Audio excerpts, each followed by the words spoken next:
کا نذرانہ میرے ساتھ مل کر پیش کیجئے۔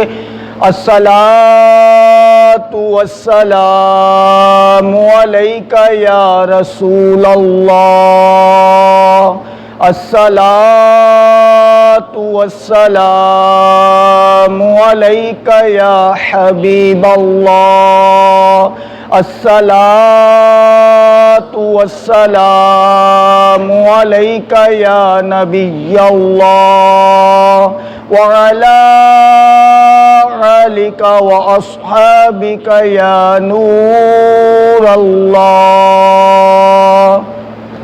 میرے دوستوں اور بزرگوں، آپ تمام حضرات کو میری جانب سے السلام علیکم ورحمۃ اللہ وبرکاتہ۔ آج انشاءاللہ درود پاک کی جو یہ ہم آیت سنتے رہتے ہیں، ان اللہ و ملائکتہ یصلون علی النبی، اس کے بارے میں انشاءاللہ کچھ ذکر کرنے کی کوشش کروں گا اور آپ کو سمجھانے کی کوشش کروں گا۔ آپ تمام حضرات سے گزارش ہے کہ باغور اس کو تھوڑا سا سیکھنے کی کوشش کیجئے گا۔ مشکل ضرور ہے، مشکل لگے گا آپ کو، آپ کا ذہن جو ہے اس کو قبول کرنے کی یعنی نہیں کرے گا، اس کو مشکل لگے گا، کیونکہ کوئی بھی چیز جب انسان کو مشکل لگتی ہے شیطان کہتا ہے چھوڑ بھائی، آسانی کی طرف چلتے ہیں۔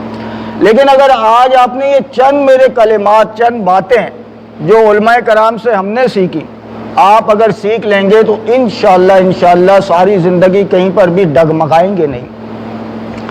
دیکھیں، آئیں تھوڑا اس آیت کے اندر چلتے ہیں، تھوڑی عربی گرامر بھی آپ کو بتاتا چلوں اور تھوڑا سا اس کے جو رموز اور جو نکات ہیں وہ بھی آپ کے سامنے جو ہے ذکر کرتا ہوں۔ دیکھیں، اللہ تبارک و تعالیٰ نے قرآن مجید فرقان حمید میں ارشاد فرمایا کہ ان اللہ و ملائکتہ یصلون علی النبی۔ یہ انا جو ہوتا ہے نا، یہ کلام عرب میں جب آئے تو یہ حرف تحقیق کہلاتا ہے کہ بے شک، اس کا ترجمہ ہوتا ہے بے شک۔ اب یہ انا کیوں ذکر کیا جاتا ہے کلام عرب میں؟ اس لیے کہ جب میں سامنے والے کو کچھ کہوں گا ایسا نہ ہو وہ کسی شک اور شبے میں مبتلا ہو جائے، تو اسی لیے اس انا کو لگایا جاتا ہے کہ جب یہ انا آتا ہے نا کلام میں تو یہ انا بتا دیتا ہے کہ آگے، اب انا سے آگے جو بات آ رہی ہے نا اس میں کسی قسم کی کوئی شک ہے ہی نہیں۔ جیسے اللہ تعالیٰ نے قرآن مجید کا جب اسٹارٹ ہوتا ہے تو کیا فرمایا؟ الف لام میم لا ریبہ، فرمایا کہ لا ریبہ، اس میں کوئی شک ہی نہیں۔ تو اسی لیے انا لایا جاتا ہے کہ بے شک، آگے جو بات آ رہی ہے اس میں شک کرنا ہی نہیں۔ شک کرو گے تو دار اسلام سے ہی خارج ہو جاؤ گے، شک کرنا ہی نہیں۔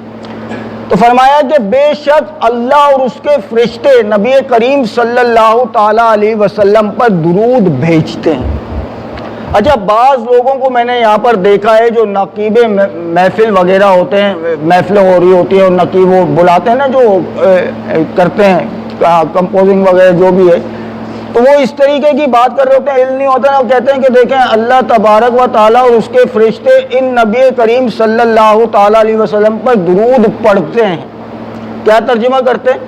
پڑھتے ہیں، جبکہ پڑھنے کا لفظ اللہ کے لیے استعمال نہیں ہوتا۔ کیوں؟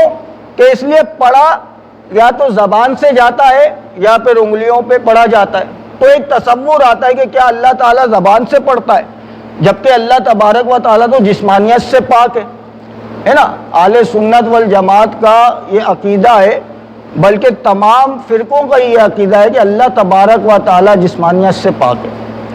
تو جب ہم پڑھنے کا لفظ ذکر کریں گے تو ہمارا ذہن جو ہے دوسری طرف جائے گا کہ اللہ تعالیٰ شاید زبان سے پڑھتا ہے یا تسبیح پہ پڑھتا ہے یا انگلیوں پہ پڑھتا ہے، تو یہ لفظ ذکر کرنا ہی مناسب نہیں کہ اللہ تعالیٰ پڑھتا ہے۔ تو کیا ترجمہ کریں گے؟ اللہ تبارک و تعالیٰ اور اس کے فرشتے ان نبی کریم صلی اللہ تعالیٰ علیہ وسلم پر درود بھیجتے ہیں۔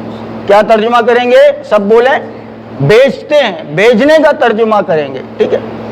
آگے اللہ تعالیٰ شاعر فرماتا ہے یا ایھا الذین آمنوا صلوا علیہ وسلموا تسلیما۔ اب اللہ تعالیٰ نے ارشاد فرمایا کہ اے ایمان والوں، وہ جو ایمان لے آئے، آمنو اور آمنو میں فرق ہوتا ہے۔ آمنو جہاں پر آئے نا قرآن پاک میں زیر کے ساتھ، کسرہ کے ساتھ، اس کا مطلب ہوتا ہے کہ تم ایمان لے آؤ، اور آمنو جب فتح کے ساتھ آتا ہے، زبر کے ساتھ، اس کا مطلب ہوتا ہے وہ جو ایمان لے آئے، ٹھیک ہے نا۔ تو یہاں پر فرمائے یا ایھا الذین آمنوا صلوا علیہ وسلموا تسلیما، فرمایا کہ اے ایمان والو تم بھی میرے نبی کریم صلی اللہ تعالی علیہ وسلم پر درود اور خوب سلام بھیجو۔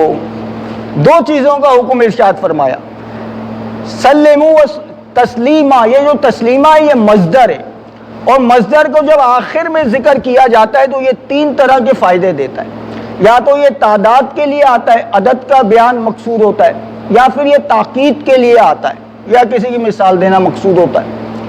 تو یہاں پر یہ تاکید کے لیے آیا، اس لیے قرآن مجید میں جب آپ ترجمہ پڑھیں گے نا تو ترجمہ ہوگا خوب کا ترجمہ ہوگا، خوب سلام بھیجیں۔ تو یہ خوب کا ترجمہ کہاں سے آیا؟ اس مصدر کی وجہ سے آیا کہ خوب سلام بھیجیں، درود بھی بھیجو اور سلام بھی بھیجو، دو چیزوں کا حکم ہے۔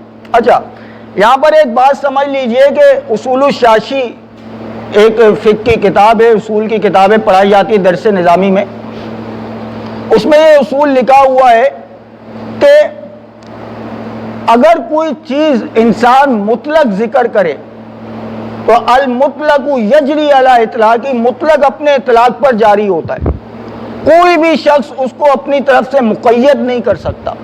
مثال کے طور پہ میں آپ کو کہوں کہ بھائی ایک گلاس پانی پلا دیں، اب میرا حکم مطلق ہے نا، چاہے پلاسٹک کے گلاس میں پلائیں، مٹی کے گلاس میں پلائیں، کانچ کے گلاس میں پلائیں، میں نے تو کوئی قید نہیں لگائی۔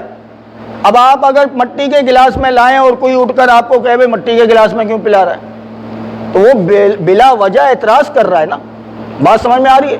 وہ بلا وجہ اعتراض کر رہا ہے، کیونکہ آپ اس کو کہیں گے کہ بھائی حضرت کا حکم مطلق ہے، آپ کون ہوتے ہیں مجھے یہ کہنے والے کہ مٹی کے گلاس میں کیوں پلا رہا ہے؟ تو اللہ تعالیٰ نے یہاں پر حکم مطلق وداؤٹ کنڈیشن بیان کیا، کیا کہا کہ یا ایھا الذین آمنوا صلوا علیہ وسلموا تسلیما، اے ایمان والو میرے نبی پر درود اور خوب سلام بھیجو۔ یہ نہیں فرمایا کہ کب بھیجو، کیسے بھیجو، کب نہ بھیجو، کچھ نہیں فرمایا، شام کو بھیجو، رات کو بھیجو، جمعے کی اذان کے بعد بھیجو، نماز سے پہلے بھیجو، جیسے مرضی ہے بھیجو، بس درود بھیجو۔ اس کو کہتے ہیں مطلق حکم۔ کیا کہتے ہیں؟ ذرا بولیے، مطلق حکم۔ کیا کہتے ہیں؟ مطلق، جس میں کوئی قید نہ ہو۔ جیسے کوئی شخص اپنی بیوی کو کہے کہ تو اگر آج گھر سے نکلی تو تجھے طلاق، یہ اس نے حکم کو مقید کر دیا آج کے ساتھ۔ کس کے ساتھ؟ اگر وہ کل نکلے گی تو بتائیں طلاق ہوگی یا نہیں؟ نہیں ہوگی، کیوں؟ اس نے قید لگا دی کہ آج نکلی۔ اگر اس نے مطلق کہہ دیا نا کہ تو گھر سے نکلی تو تجھے طلاق، اور وہ زندگی میں جب کبھی نکلے گی طلاق واقع ہو جائے گی۔ اب وہ اگر ذکر کرے کہ ایک طلاق، دو طلاق یا تین، وہ جتنی بھی ذکر کرے، تو اس کو کہتے ہیں مطلق حکم۔ کیا کہتے ہیں؟ مطلق۔ تو اللہ تعالیٰ نے مطلق حکم ارشاد فرمایا، مقید نہیں فرمایا کہ اے ایمان والو میرے نبی پر درود اور سلام بھیجو رات میں، اے ایمان والو میرے نبی پر درود اور سلام بھیجو اذان کے بعد۔ کوئی حکم مقید نہیں کیا، ود آؤٹ کنڈیشن ہے۔ تو جب بھی بھیجیں جائز ہے، جب بھی بھیجیں، چاہے اذان سے پہلے بھیجیں جائز ہے، اسی آیت سے جائز ہے، ٹھیک ہے؟ تو یہ تھوڑا سا مجھے آپ کو بتانا تھا۔ اچھا، اب یہاں پر یہ ایک بات سماعت فرمائے کہ اللہ تعالیٰ ارشاد فرماتا ہے میرے نبی پر درود اور خوب سلام بھیجو۔ اب بعض لوگ جو ہے نا وہ درود ابراہیمی پڑھتے رہتے ہیں، جو یہ لکھا ہوا ہے درود ابراہیمی، تو درود ابراہیمی کی افضلیت کا کوئی انکار نہیں کر سکتا۔ یہ حدیث موجود ہے، نبی کریم صلی اللہ علیہ وسلم سے پوچھا گیا کہ یا رسول اللہ سب سے افضل درود پاک کون سا ہے؟ تو آپ نے ارشاد فرمایا درود ابراہیمی۔ تو درود ابراہیمی کی افضلیت کا کوئی انکار نہیں کر سکتا، لیکن بات یہاں پر یہ ہو رہی ہے کہ اللہ کے اس حکم پر کیسے عمل ہوگا، کیونکہ درود ابراہیمی میں درود ہے، سلام نہیں ہے، اس میں درود ہے، سلام نہیں ہے۔ اور اللہ کیا ارشاد فرما رہا ہے کہ میرے نبی پر درود اور خوب سلام بھیجو، دو چیزوں کا حکم۔ تو اسی لیے الصلاۃ والسلام علیک یا رسول اللہ میں درود بھی ہے اور سلام بھی ہے۔ اگر کوئی ساری زندگی درود ابراہیمی پڑھتا رہے تو وہ اللہ کے اس حکم پر کبھی بھی عمل کی سعادت حاصل نہیں کر سکتا۔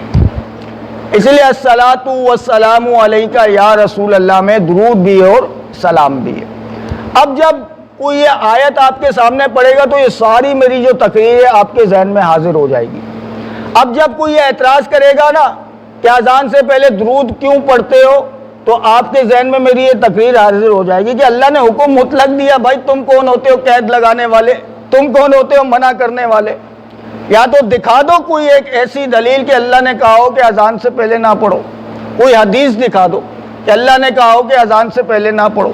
تو منع کے لیے دلیل چاہیے ہوتی ہے، کرنے کے لیے نہیں چاہیے۔ جیسے اللہ نے جن چیزوں سے منع کرنا تھا قرآن میں اس کا بیان کر دیا، شراب نہ پیو، جن کے کرنے کا حکم دینا تھا ان کا حکم دے دیا کہ کرو، جن کے نہ کرنے کا حکم ہے نہ منع ہے تو وہ جائز ہی ہوتا ہے۔ بتائیں نا بریانی آپ لوگ کھاتے ہیں کہاں ہے؟ قرآن میں اور حدیث میں؟ کسی نے کہا کہ بریانی کھاؤ؟ کھاتے ہیں نا، جائز ہے نا، جائز ہے کھانا۔ تو جب منع ہی نہیں کیا کسی چیز سے تو دوسرا کون ہوتا ہے منع کرنے والا کہ یہ کام نہ کرو؟ بھائی تم کون ہو؟ جب شریعت مجھے منع نہیں کر رہی، اللہ اور اللہ کے رسول منع نہیں کر رہے، تو آپ کون ہیں منع کرنے والے؟ اس کا مطلب آپ اللہ اور اللہ کے رسول پر جھوٹ باندھ رہے ہیں۔ آپ کو تو یہ پاور اور اختیار نہیں دیا گیا نا کہ آپ شریعت میں اپنی مرضی سے جو ہے کچھ بھی ایڈ کر دو، ایسا تو نہیں ہو سکتا۔ تو اسی لیے میرے مسلمان بھائیوں، اذان سے پہلے درود پاک پڑھنا یا جمعے کی نماز سے پہلے بعد جو ہے درود پاک پڑھنا، یہ ہر طرح سے درود پاک پڑھنا جائز ہے اور اس کے بہت زیادہ فوائد ہیں۔